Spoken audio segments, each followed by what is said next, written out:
Parts of Maine and Nova Scotia faced tropical storm conditions on Saturday morning, before the storm's expected landfall in Canada.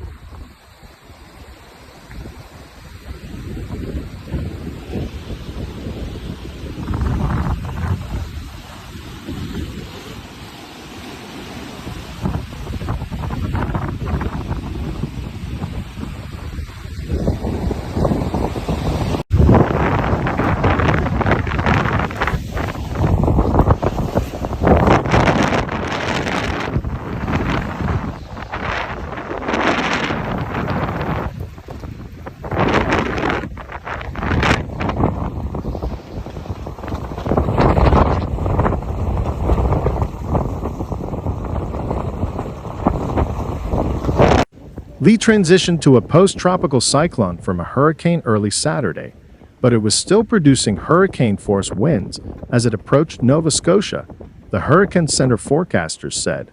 The cyclone was still causing tropical storm conditions along coastal Massachusetts and Nova Scotia hours before its expected landfall in Canada. Tropical storm warnings are still in effect for parts of Canada, including all of Nova Scotia, and a warning for a wide stretch of coastal New England was discontinued on Saturday morning. Hurricane and tropical storm watches were in effect elsewhere in Canada.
New England is likely to experience weather similar to what occurs during a nor'easter.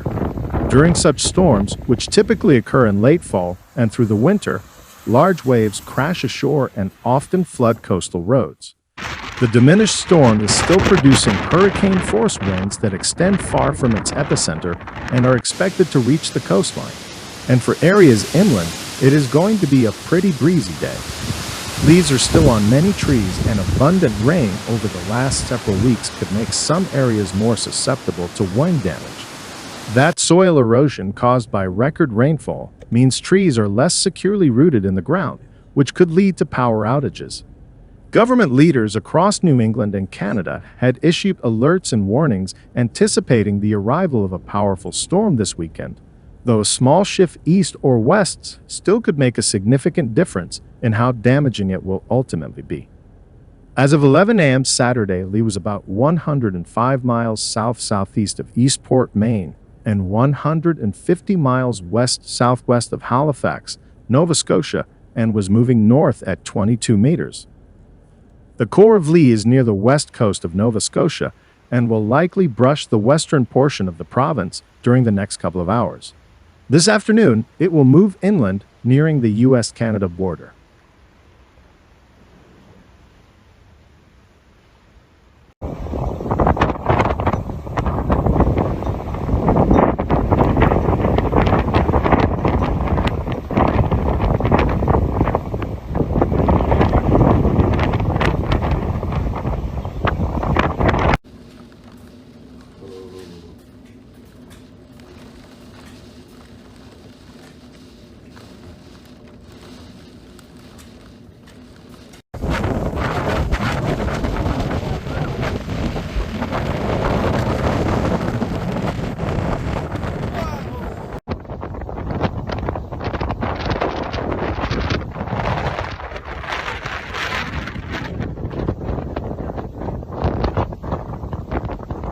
These strongest winds are likely to occur over the Gulf of Maine and may affect portions of far northeastern Maine and Nova Scotia.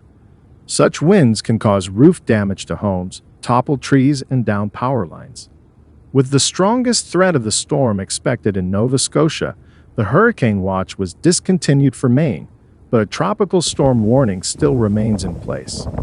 Gulf of Maine declared a state of emergency on Thursday, and the White House ordered federal assistance to the state. The Canadian Hurricane Center also extended a hurricane watch on Friday for part of the provinces of New Brunswick and Nova Scotia. The center said that its hurricane and tropical storm watches referred to conditions expected on Saturday.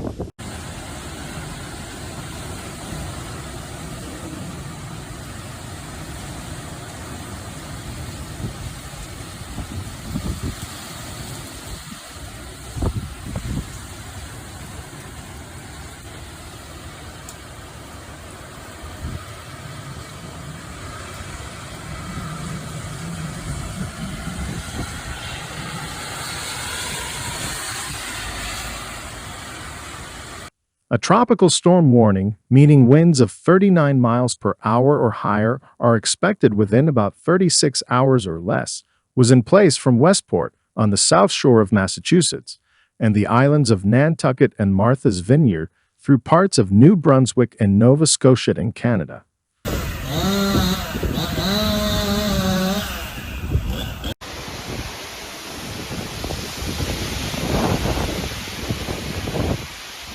Forecasters warned that the growing size of the storm means hazards will extend well away from the center. In Canada, officials are concerned that because of Lee's broadness, it is likely to affect most of the maritime provinces and parts of eastern Quebec. Western Nova Scotia faces some of the highest possible impacts from Lee, Environment Canada said. By Saturday evening, the worst of Lee will have exited New England. By Sunday night, it will have pushed through most of eastern Canada.